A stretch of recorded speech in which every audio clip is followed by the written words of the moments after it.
Thank you, Chris, as we welcome everybody to the 2013 Discover Orange Bowl. A pair of conference champions ready to meet up, including one team out to prove to everyone that they belong.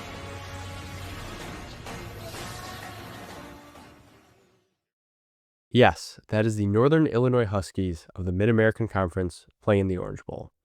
It was by far the biggest national spotlight and bowl appearance in the history of the MAC, which capped off a year that might be the best in the conference's history.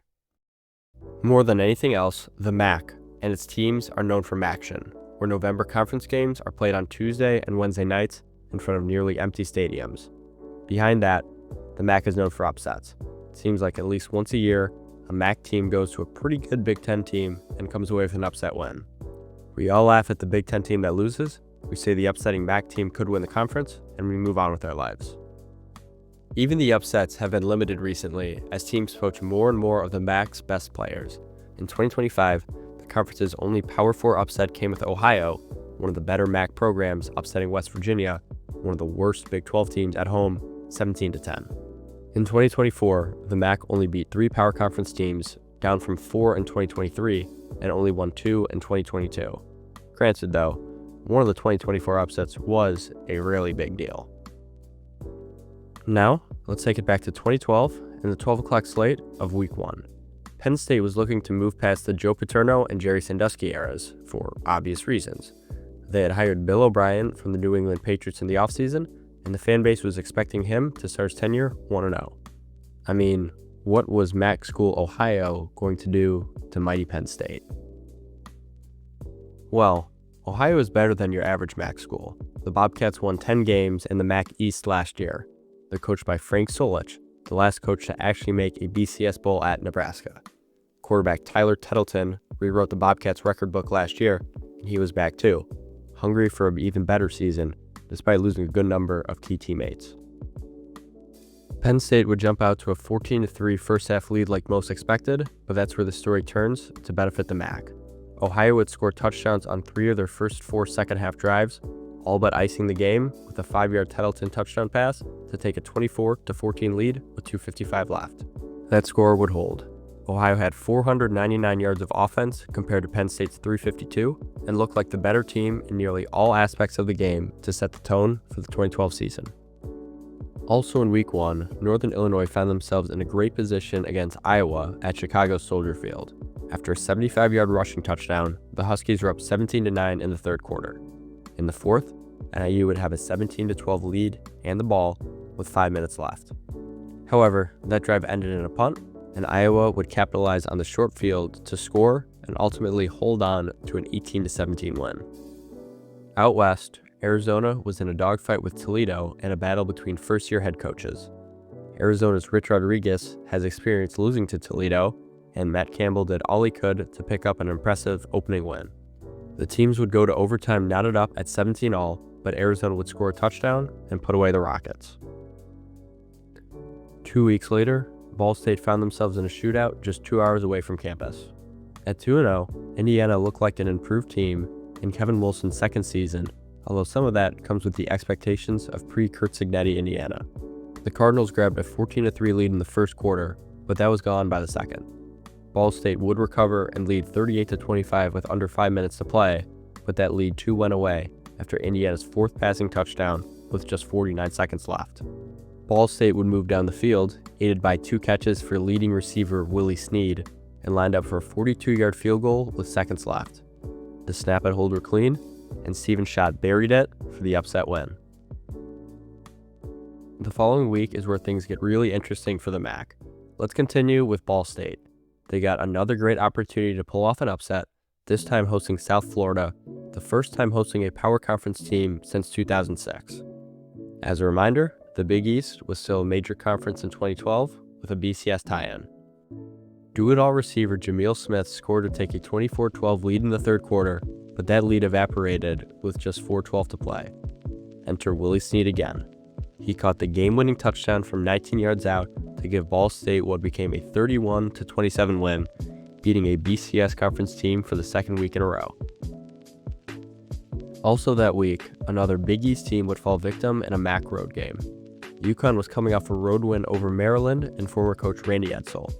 Western Michigan, meanwhile, was 1-2, although that included a close loss to Minnesota. In Kalamazoo, the Broncos jumped out to a 17-0 lead and never trailed. Jamie Wilson and Josh Schaefer had over 100 receiving yards each as Western Michigan pulled off the upset. NIU, meanwhile, would avenge their Iowa loss against another Midwest team. Kansas made the trip up to DeKalb, and the two would go back and forth, with the Jayhawks actually making the game's biggest play, a 54-yard pick six.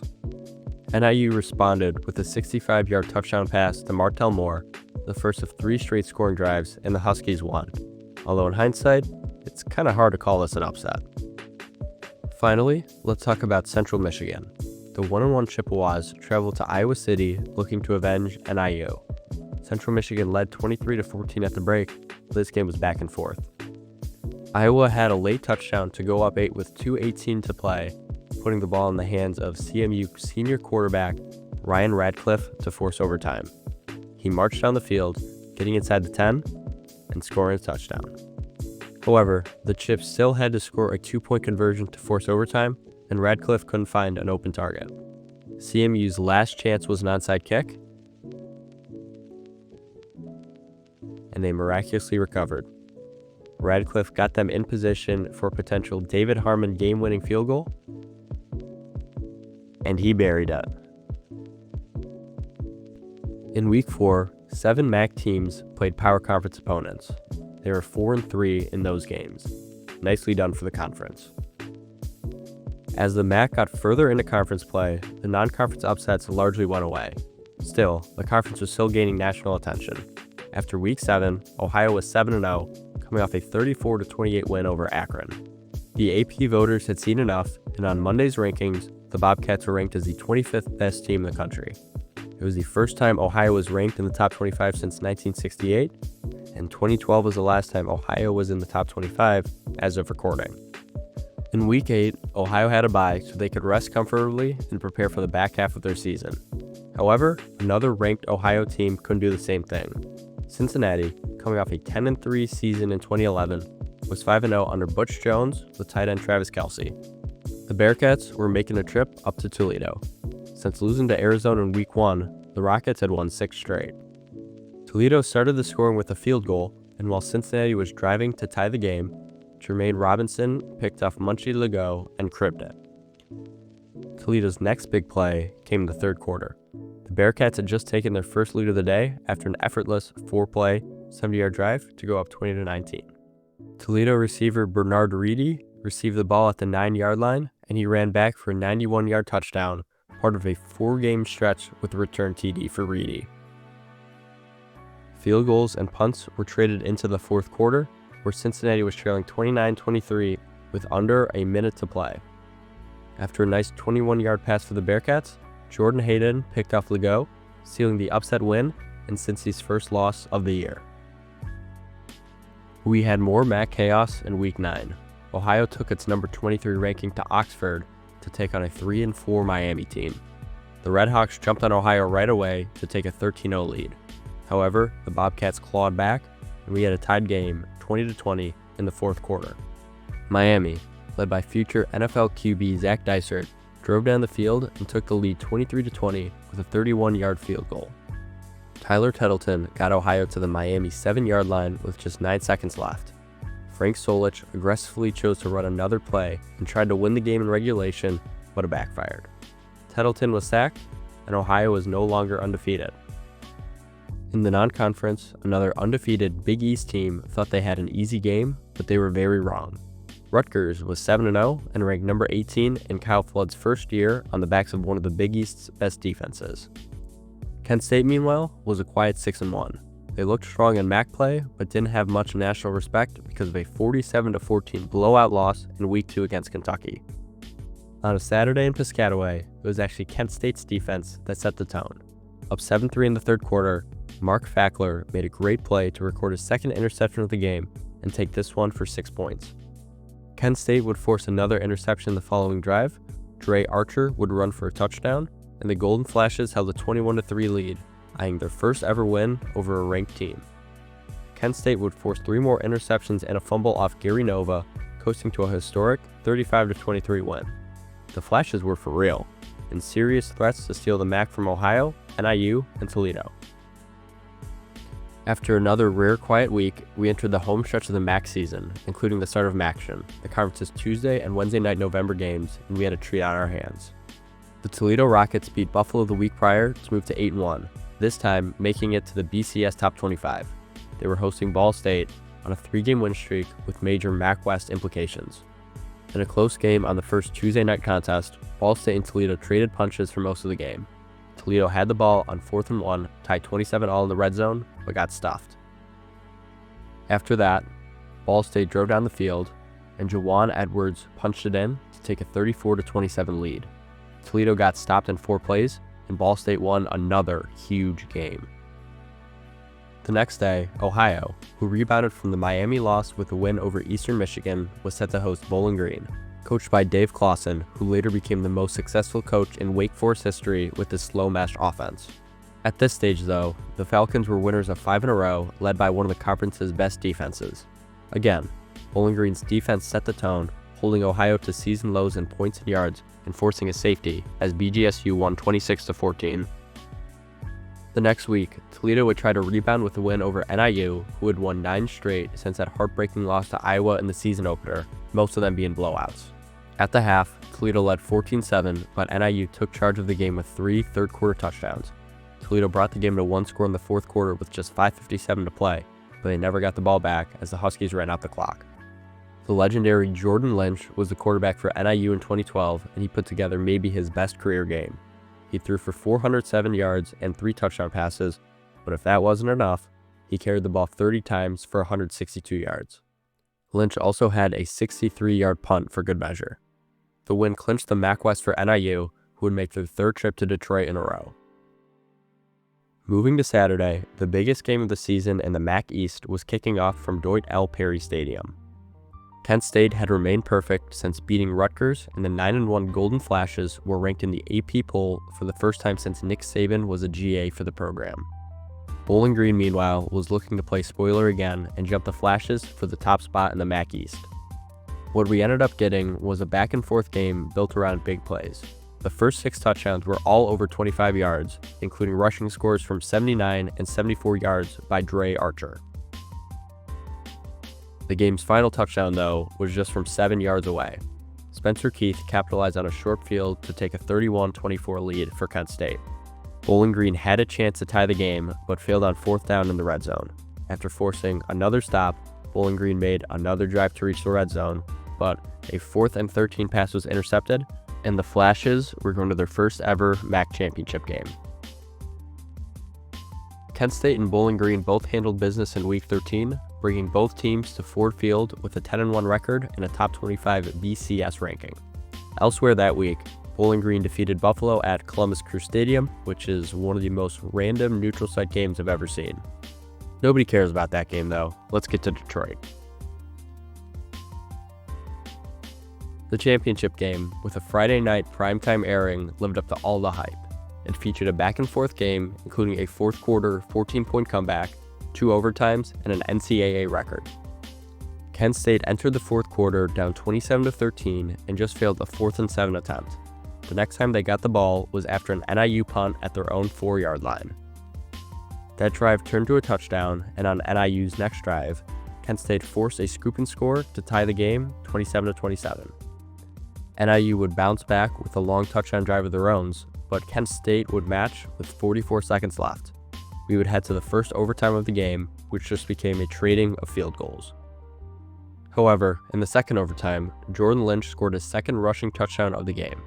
Kent State needed to respond, get in the end zone to keep the game alive. They were forced to a 4th and 8, sent the ball to the end zone.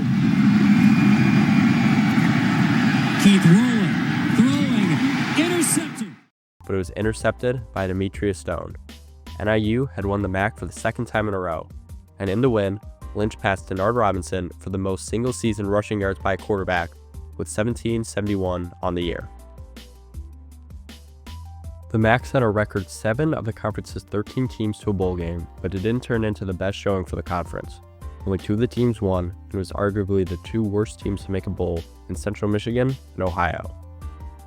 Toledo surrendered 28 fourth-quarter points in a loss to number 18 Utah State in the famous Idaho Potato Bowl. Bowling Green lost by 9 to number 24 San Jose State despite holding them to negative 15 yards rushing, and Ball State was blown out against UCF in the Beef O'Brady's Bowl.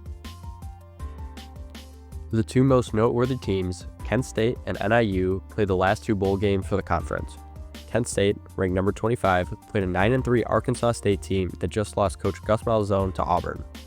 Kent State had a season-low 13 points and lost 17-13 in Darrell Hazel's final game with the team. NIU, meanwhile, ended up as a BCS buster, going to the Orange Bowl to play Florida State. The Huskies lost coach Dave Doran to NC State before the game, but were competitive.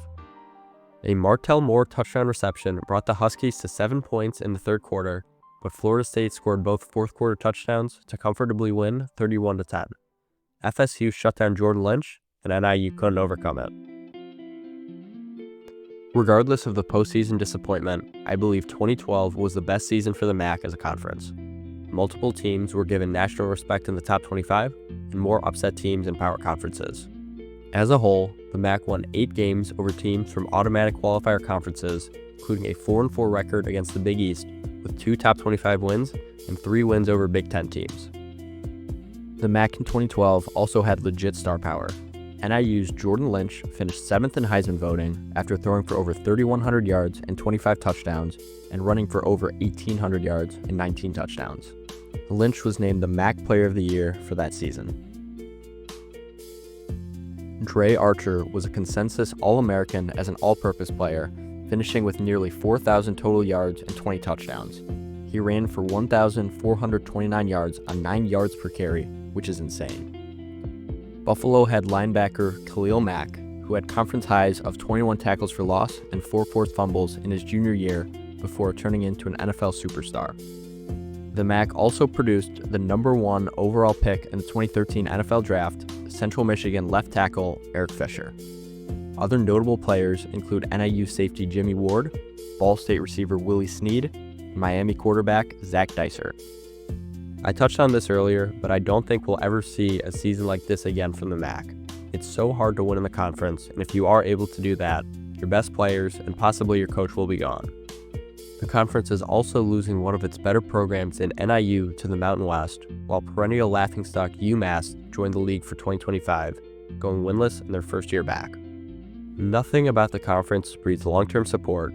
Many MAC students either don't care about football or will root for Ohio State, Michigan, or Notre Dame before them. MACtion does bring in outside attention, but hurts the product for the actual MAC fans and players. However, saying all that, all it does is make 2012 an even more special season for Northern Illinois, Kent State, Toledo, and the rest of the Mid-American Conference. For those of you still here, thank you for watching and listening to me talk about the MAC. I'll be back with another story to tell about college football soon enough.